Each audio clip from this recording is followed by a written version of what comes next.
O Jornal Cidade Notícias está de volta e hoje eu recebo aqui em nossos estúdios a advogada previdenciarista Marcela França. O nosso tema de hoje é o limbo previdenciário trabalhista pelo olhar de uma advogada previdenciarista. Doutora Marcela França, seja muito bem-vinda. Olá, Fábio. Olá, todo o pessoal que está em casa. Esse assunto é comum. Eu acho que eu falei poucas vezes aqui na TV, eu não sei nem se eu falei sobre o limbo previdenciário. O pessoal de casa vai gostar. Pois é, até eu mesmo nos bastidores estava perguntando para a doutora o que seria esse limbo previdenciário. O limbo previdenciário trabalhista é quando o trabalhador ele adoece. Aí ele vai e fica afastado pelo INSS, 15 dias pela empresa, depois ele vai ficar afastado pelo INSS.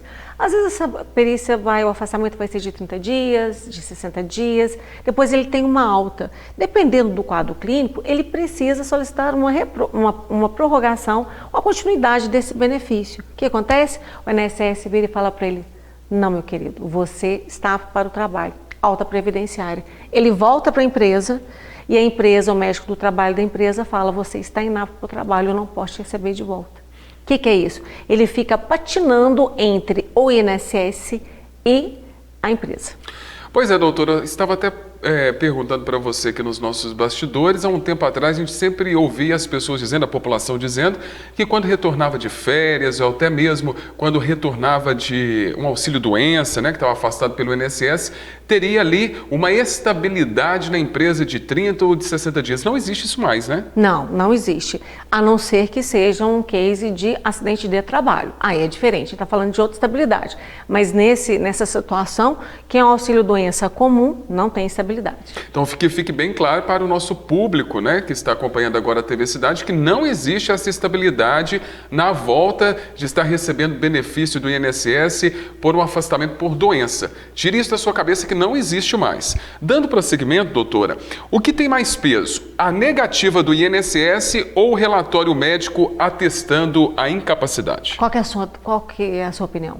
Na verdade, eu acho que é o atestado médico. Seria isso? Seria o que a gente pensaria, mas o que acontece? A negativa, a perícia do INSS, por ser uma autarquia federal, ela tem fé pública. Então, entre a palavra de um médico, de um segurata, o relatório médico, o exame falando que ele está inapto ao trabalho, se o perito do INSS entender que ele está apto ao trabalho, o que vale, no final, é a perícia do INSS. Então, doutora, esse segurado, esse trabalhador que está nos acompanhando agora, que está passando por isso, o que ele deve fazer então? Primeira coisa é procurar uma advogada especialista em direito previdenciário, porque se ele realmente estiver doente, nós temos que ingressar na justiça para solicitar uma perícia judicial. Ou, se não, fica a critério dele retornar ou não para o trabalho. Lembrando que se ele não retornar e não avisar a empresa, ele está sujeito a ser demitido. No caso de demissão, há algo que esse empregado possa fazer contra a empresa ou não? Ela está nos direitos dela?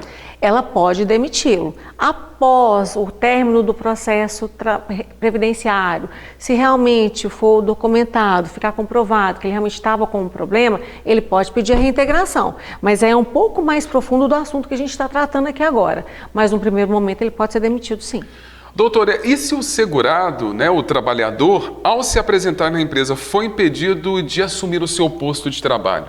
É isso que a gente estava conversando, né? Ele pode tanto esperar o término dessa ação previdenciária, que a gente vai para a justiça, né, solicitando esse afastamento, ou o que ele pode fazer? Ele pode acionar essa empresa judicialmente. É uma possibilidade, se a empresa não fizer a proposta antes. No caso, doutora, ingressar com uma ação na justiça, há um prazo para esse desenrolar do processo ou não é uma coisa morosa? O ideal é que seja feito de forma mais célere possível. Por quê? O processo previdenciário, uma perícia, por exemplo, aqui na nossa região, está demorando 8, 9 meses para ser agendado, ainda mais agora que nós estamos em greve. Então está tudo bem mais moroso, porque está todo mundo indo para a Justiça Federal. E quanto aos direitos trabalhistas, o quanto antes ele buscar um acordo com a empresa de retornar, ou não, porque a questão é a seguinte, pensa assim, a empresa é ruim, a empresa vai demitir. Olha a situação, dependendo do quadro clínico, esse trabalhador, ele vai tomar o quê? Medicamentos. Alguém tem noção dos riscos que esse medicamento que ele está tomando, quais são as sequelas, quais são, né, os reflexos desse medicamento no ambiente de trabalho? Ele pode colocar em risco a vida dele e dos outros colegas dele de trabalho. Então a empresa também, ela fica numa situação muito ruim. Então às vezes o melhor é encerrar esse contrato de trabalho. Eu queria até que você reforçasse para os nossos telespectadores, a gente já comentou aqui no início do nosso bate-papo, a empresa pode demitir o trabalhador, né? Só reforçando mais uma vez para tirar aquele mito de estabilidade. Não existe essa estabilidade, a não ser que seja acidente de trabalho. Então, nesse case, o que esse trabalhador pode fazer? Ele pode também fazer uma notificação extrajudicial para a empresa? É possível?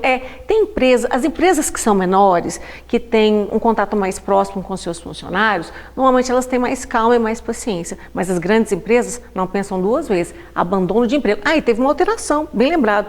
Teve uma alteração recente que agora as empresas terão acesso aos dados do segurado. Ou seja, mesmo que esse trabalhador não informe a empresa que ele teve alta previdenciária, a empresa pode verificar se ele está afastado, se ele passou na perícia, se ele aposentou. Agora, não tem como mais ficar nada escondido. Para quem realmente usava essa estratégia, não é possível.